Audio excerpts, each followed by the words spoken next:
Hey, what's up, guys? We're here on WEEI. This is Daniel here with Jason and Matt. We're talking MLB trade deadline. We're talking the Red Sox.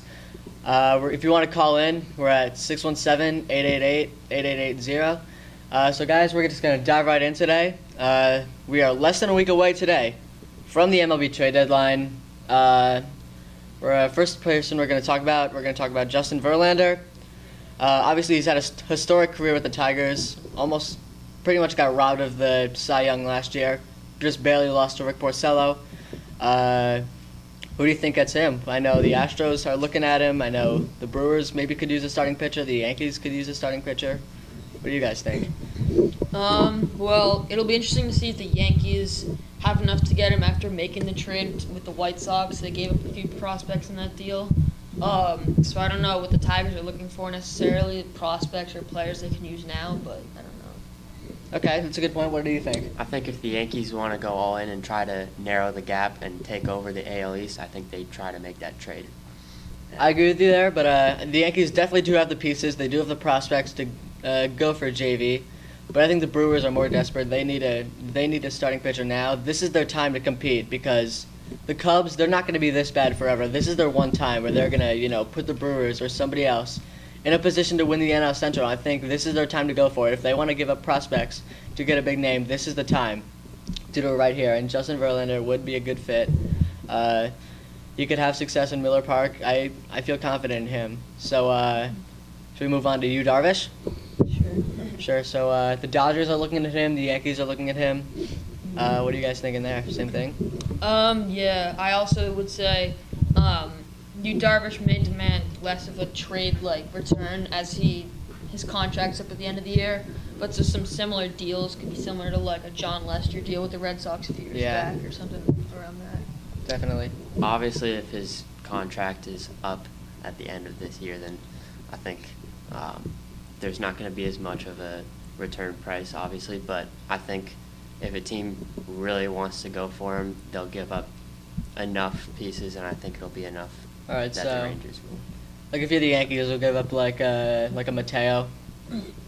Yeah, I think it'll also be when the Red Sox gave up John Lester to the Athletics a few years ago, they had hopes of re-signing him, but that didn't work out. No. But with the Yankees last year, they were able to re-sign Aroldis Chapman after trading him at the deadline. And they got So Gleyber I think- Torres out of that too. Yeah, so I think I don't know how the Rangers feel about re-signing him if they are going to trade him. All right, so our last topic for the trade deadline is the Red Sox. They're looking for a relief pitcher. They're looking at Pat Neshek, the guy from the Phillies. He throws kind of weird. And looks like we got a caller. We got Peter coming in. What do you got? Yeah, hi, I'm Peter from Ypsilanti, Michigan. Tigers, as we all know, they're not playing all that great right now. They're looking to ship everybody.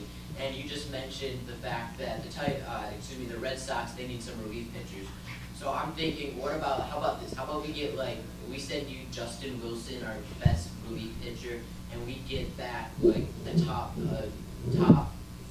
8 prospect in your organization. At the very least, probably should be top 5 in your organization. What do you think about that? Yeah, I mean, Justin Wilson, he's a hard-throwing lefty. The Red Sox have been looking at him. I think it'd be fair if we can give up, maybe Bobby Dahlbeck, something like that.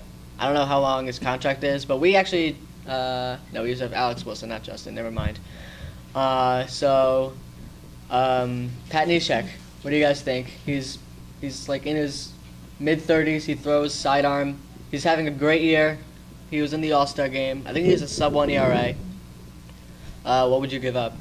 Well, Dave Dombrowski, over his time with the Red Sox, has been willing to trade prospects for big-name guys. I just don't know that you want to give up too much for a guy who's in his mid-30s, obviously.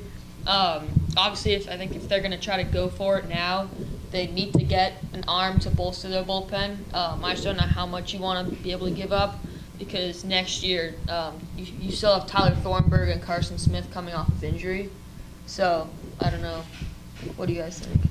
I think the age is definitely a concern, but I think if the Red Sox want to widen the gap in the AL East and take control of it and not have to worry about the Yankees anymore, I think they do the trade. I think it'd be a great deal for the Red Sox. They'd have Kimbrel, obviously the dominant closer in the 9th. Neshek could take the 8th. And then Joe Kelly, who's had a phenomenal year, just came off I think it was like a 25-something scoreless outing streak. We've definitely gotten more than enough from him. He's on the DL now, but when he comes back, if we get Pat Neshek, I think that'd help the Red Sox out a lot. It would give them a lot more bullpen depth. And we're running out of time right now, so we're going to go to commercial. When we come back, we're going to talk about the Red Sox, we're going to talk about the offensive woes, and we'll be back after this.